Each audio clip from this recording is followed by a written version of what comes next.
Hello, Newmar Six Star here. I recently lost a friend just in the last couple of days, a very good friend, to cancer. And I just thought I would take a minute to reiterate some things that I really felt called to talk about in the first couple or three videos in the series that I feel called to do. But most of my time was spent in those early videos talking about crossing over. Because when I awakened, I focused myself on near-death experience literature and about people's experiences with higher dimensions. And I will say that it has been most helpful for me getting through this, because this friend is he very good man, just one of the sweetest souls you could ever want to know. And even though I'm well informed at this point of what happens, I understand that no doubt in my mind that this sweet soul will be in a great place, in a dimension of love and light. I think he probably will remain in the material realms. So he'll be in another dimension that has hallmarks that are very similar to this one, with beautiful places and people that he knows. I have recently learned through reading the work of William Buhlman, Buhlman, a book called Secrets of the Soul, or The Secret of the Soul, that you free yourself of the karmic wheel when you truly, on your crossing over, divorce yourself from anything material. So you don't need to go to a mansion. You don't need to go to a field full of flowers. You go to a place that I've actually been to when I do shamanic journeys, and also I've had an out-of-body experience and gone there. But it's the place where there's nothing. There's just nothing but pure consciousness. And the place that I go to doesn't even have any light. It's just blackness and my consciousness. That's it. No form of any kind.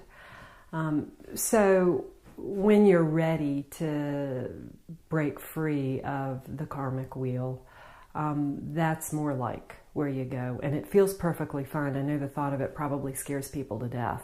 But to me, it wasn't scary, because I was actually happy and laughing because I knew I was completely free. And it's really the only time that I have felt freedom like that, because I was free of everything.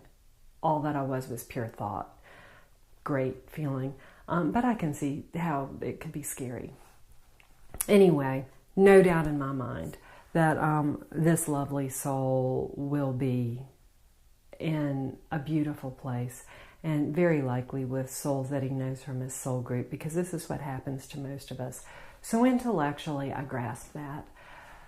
But it's still hard, because I just miss that I'm not, I do hear his voice. I hear it even now. But it's the third eye kind of, it's the spiritual hearing, and he's not in the room, and I can't sit down and have a cup of coffee and a chat with him and, just laugh at his funny way of telling stories and his funny turn of phrase, and just to be in his presence and to give him a hug. The 3D physical is gone. It's gone. But who he is forever, just like who you are and who I am, and our consciousness is forever. And believe it or not, what you're looking at, every moment that you experience, is also forever. When you're on the other side, it's really almost like Harry Potter. It makes me wonder if J.K. Rowling hasn't done a lot of spiritual reading, because everything is forever. And what souls do who are, trying to learn about their soul's growth from their lifetimes, they will actually go back and revisit those lifetimes, in some place similar to like the Hall of Learning. It's a place on the other side. where you can pull your book of life. There really is, just like in Harry Potter, there's a book of life where everything your soul has ever or will ever experience. Time is a fiction, by the way, so it's just like the all of you that always is there. So you can come back to this moment and look at it, and you can change it. You can change it to something else and feel what the experience would be of having it some other way. So a few things I just wanted to throw out for other people who are in a state of loss, to help bring them to a place of understanding and to help remove their fear. I mean, fear of death is the fear. That's the fear. That's the driving fear. Underlying, fears of lack. What is the ultimate thing we fear when we fear lack? Well, that we're not going to have enough of whatever it is we need to stay alive. So it's ultimately all a fear of death, and death is a fiction. But to help remove fear and to help people to just get through the experience of losing someone, just one of the things that I talked about with my friend's family was just look for the signs. We live in a world where spirit communicates to us through symbol. Sometimes you channel them and you hear it directly. I do that. We all do if we stop to listen. But the main way is through sign and symbol. So, look for any kind of an animal sign. Any kind of an animal sign is meaningful, especially repetitive signs. Numbers, you can look them up on websites. You can look up angel numbers. Or if you dream them, you can look them up on dream websites and look at what the significance of those numbers is. But I will say now that 4s are the numbers, and especially repeat 4s and series of 4s, like 444. This is the angel number telling you that angels and archangels are in your presence very strongly and powerfully. They are with you, and they are focused upon you, and they are there for you. And as my friend passed, it was funny, the number of multiple 4s that we were seeing. So first of all, there were 4 of us in the room, 3 of his sisters and me. And the 4 sign we were getting was crazy. And I'm just like, okay, the angels want us to know they are right here, and he is in good hands, and we don't have to worry for 1 second. They are right here with him, and they will help him cross over. He has not one thing to fear, and we don't have to fear for him.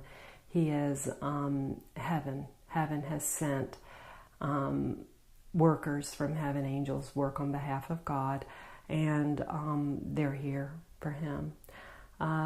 So anything unusual, trust, because what I've learned is that from a vast amount of reading, really, is that most souls stick around, certainly through their funeral, and they're around, they're listening, they can hear everything. So, like, I'm sure he's here right now. I asked him as I drove, he's about 3 hours from here, so when I heard that he was close, I got in the car and drove, I shouldn't admit this, 80 miles an hour to get there. And in the night, in the rain, on a bad road, we do these things. And the whole time I was talking to him, and I was like, please just hang on. Just if you don't mind, if you could, because I would just like to be there with you and hold your hand just one more time. And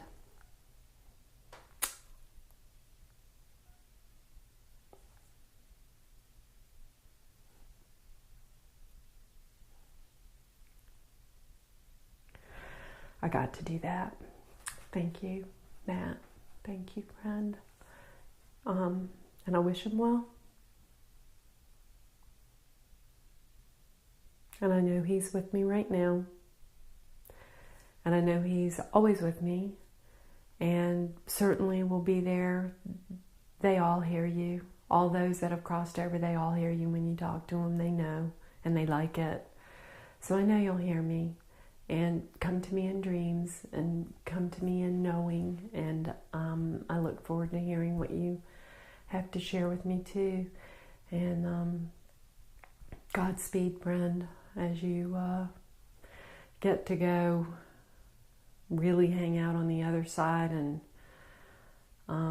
figure out what it was you were wanting to learn in the lifetime you just had here. And I just want to say thank you for your love and goodness for so many years of my life. Just wanted to share that for any of you who have had a loss and need some comfort. So God bless you.